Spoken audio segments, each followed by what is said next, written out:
Il y a des catégories de femmes dans leur foyer. Hein. Donc, ça veut dire que ton mari t'a dit qu'il ne va pas la prendre comme deuxième femme, mais la femme, comme tu es infirmière, tu travailles de nuit, quand tu vas travailler, quand tu es de nuit comme ça, la femme, elle vient à la maison, elle dort à la maison, dans votre chambre, sur votre lit conjugal. Hey, j'ai dit, vous avez vu, non? J'ai dit que hier, là, l'autre, il écouter moi, c'était faux et puis c'était dosé. C'est-à-dire que la dame qui a appelé, là, elle a expliqué un problème, qui est un problème là, que beaucoup doivent prendre au sérieux, car là, ça arrive couramment. C'est-à-dire que non, elle s'est mariée avec son mari, évidemment, elle a eu à faire communauté de biens, car c'est la dame qui, elle possède beaucoup plus que le mari. C'est-à-dire que le monsieur même, c'est qui il est là, c'est grâce à la femme. Tout ce qu'il a là, c'est grâce à la femme. Genre, il était dans une situation, là-bas, la femme l'a élevé. Il brille maintenant là. Donc pour remercier la dame, il va aller faire quoi? Il allait chercher une tisa. C'est-à-dire que lui-même, tisa là, au dehors là, ça ne suffit plus. Il envoie la tisa dans son lit conjugal chez la dame à la maison. Ils font les nyama dans la maison de la femme, sur son lit. Après, la dame va quitter au boulot. C'est elle qui a venu nettoyer les baillards, les nyama qui se trouvent dans la maison. Donc, du coup, la dame va l'approcher. La dame va lui dire, comme c'est comme ça, la fille, c'est pas mieux que tu la prennes pour deuxième femme. Car la dame, elle n'est pas simple, elle a une idée derrière la tête. Mais le monsieur aussi, lui aussi, je crois qu'il est aussi gna. Le monsieur va lui dire, non, je ne vais pas la prendre comme deuxième femme. Genre, elle va rester sa tisa. Non, pourquoi? Parce que quoi? Lui, il fait ça pour pousser la femme à demander le divorce. Là, comme ça, comme ils sont mariés sur communauté de biens, là, quand il va demander le divorce, lui, il va gagner plus. Alors que la dame aussi, elle est très puissante. C'est une dame là. Elle a beaucoup de stratégies dans sa tête. Elle ne va pas céder. Non, ils vont rester dans ça, après ce passe, jusqu'à la dame, elle va rentrer en contact maintenant avec la famille. Elle va demander à la famille de lui au monsieur de prendre la femme comme deuxième femme. Mais la dame, le monsieur, il va toujours refuser. Mais ce que la dame va faire là, ça va vous étonner. Écoutez, coach même était du bas, c'est faux et puis c'est dosé. Des paillards, plein d'autres choses. Donc je lui dis que c'est pas respectueux et il me dit que c'est normal, je dois accepter. J'ai appelé ses parents pour lui demander de marier la fille parce que ça manque de respect. Et, moi, je suis pas contre la polygamie, tout ça et tout, mais le fait qu'il ne la marie pas, moi, cela me dérange et j'ai pas envie d'attraper une maladie ou quoi que ce soit, ou je sais pas. Ma chérie, ouvre ton gosier. De toute façon, tu parles là. On n'entend rien. Ouvre ton gosier, s'il te plaît. Je lui ai dit de marier la fille du coup, vu que ça fait longtemps qu'ils sont ensemble et que moi je suis fatiguée de lui demander d'arrêter. Vu qu'il ne veut pas se séparer d'elle, je lui ai demandé de la marier. Comme ça, au moins, mes enfants ne vont pas me poser la question qui elle est en fait.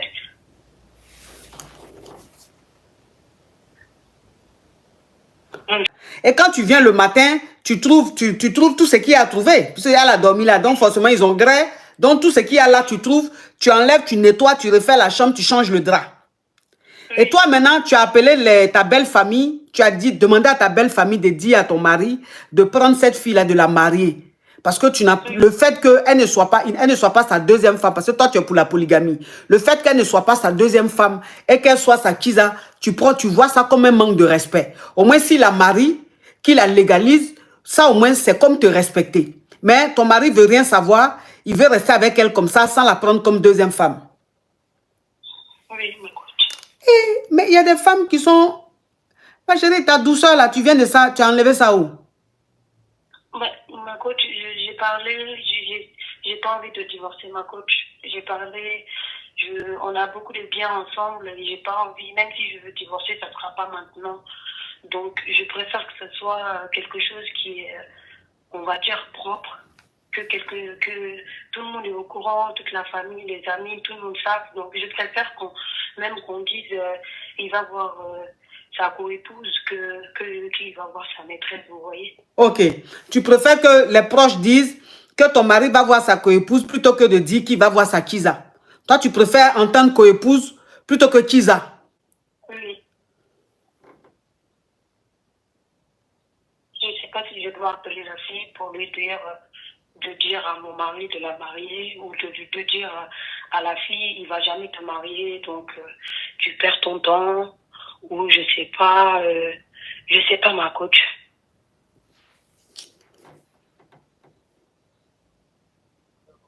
Je sais pas. Ah ouais, ah ouais, ah ouais, ah ouais, ah ouais, ah ouais, ah ouais, ah ouais. Il y a des hommes, franchement, je ne sais pas ce qu'ils font à leurs femmes. mais elles sont comme hypnotisées. Elles sont comme hypnotisées, quoi. Elles acceptent, elles supportent des choses. Tu te demandes, mais attends, c'est logique. Parce qu'elle ou elle n'a pas envie de divorcer. Et elles sont mariées avec cette fille-là depuis longtemps.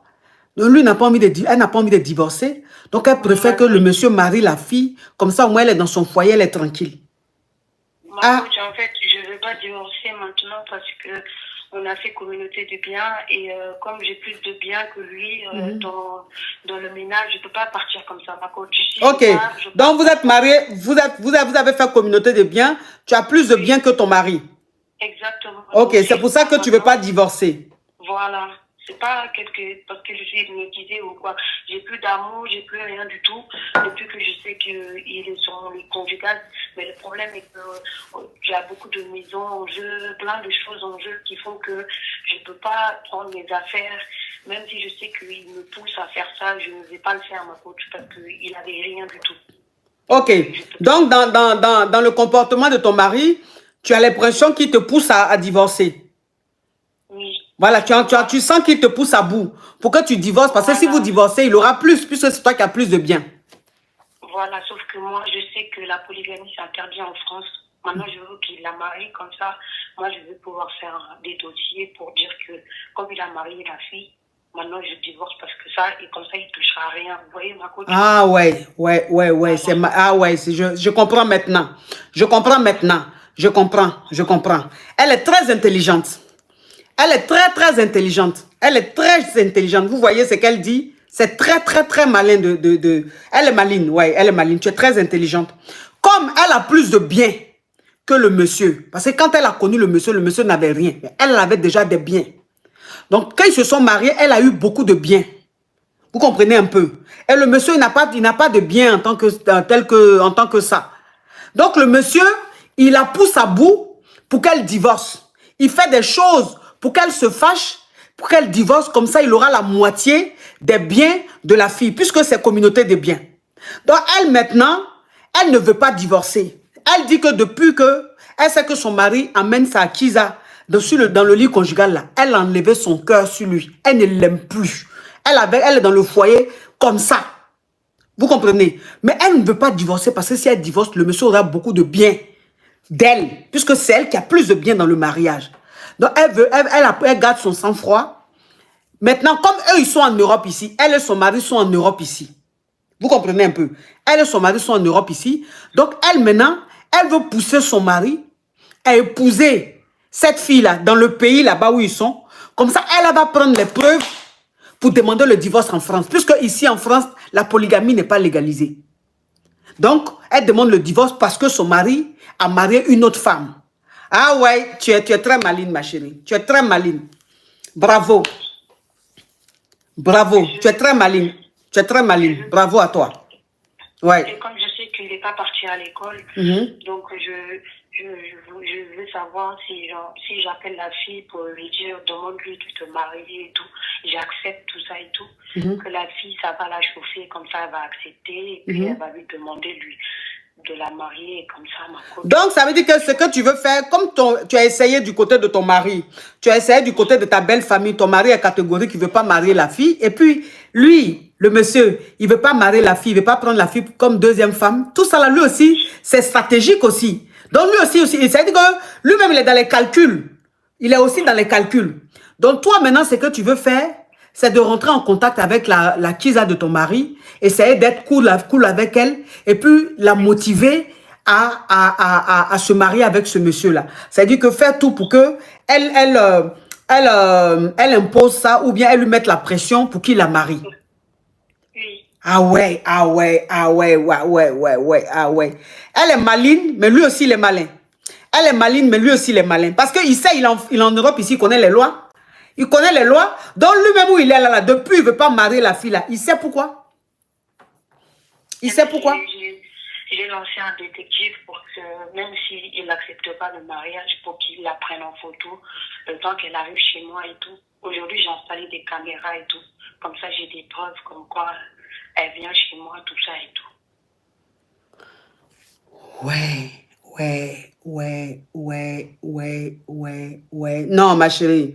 Toi, tu es intelligente. Tu es très intelligente. Tu es très intelligente. Ah ouais. Ça veut dire que ce monsieur-là, c'est que tu vas lui faire là. Hein? C'est folie qu'il va le prendre. Quand il va te voir venir, c'est-à-dire que quand il va te voir à 300 mètres là, il va changer de chemin. Ou il pense que tu es naïve là. Toi, tu es en train de, c'est-à-dire que tu es en train de lui préparer, tu es en train de lui préparer quelque chose de solide, quelque chose de fort, quelque chose de lourd. Ah ouais. Ah ouais.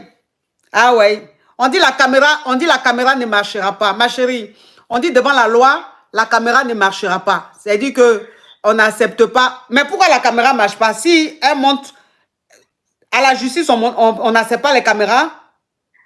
Ah, ah devant la loi, c'est interdit. Pas de caméra. Ok. Ok. En fait, c'est interdit quand c'est dans un endroit public. Mais quand c'est chez moi, j'ai le droit d'avoir des caméras chez moi parce que j'ai des enfants en bas âge. Ok. Elle dit que son avocat lui a dit que la caméra n'est pas acceptée quand c'est dans un lieu public. Mais comme la fille vient chez elle à la maison, que c'est un lieu privé, elle a le droit de mettre les caméras, que c'est légal. Ah ouais, donc c'est bon. Ah oui, c'est bon. C'est bon. C'est bon. Ah oui, ma chérie, courage à toi. Courage à toi, Yedi, ma chérie. Faut lui faire ça bien. Aïe!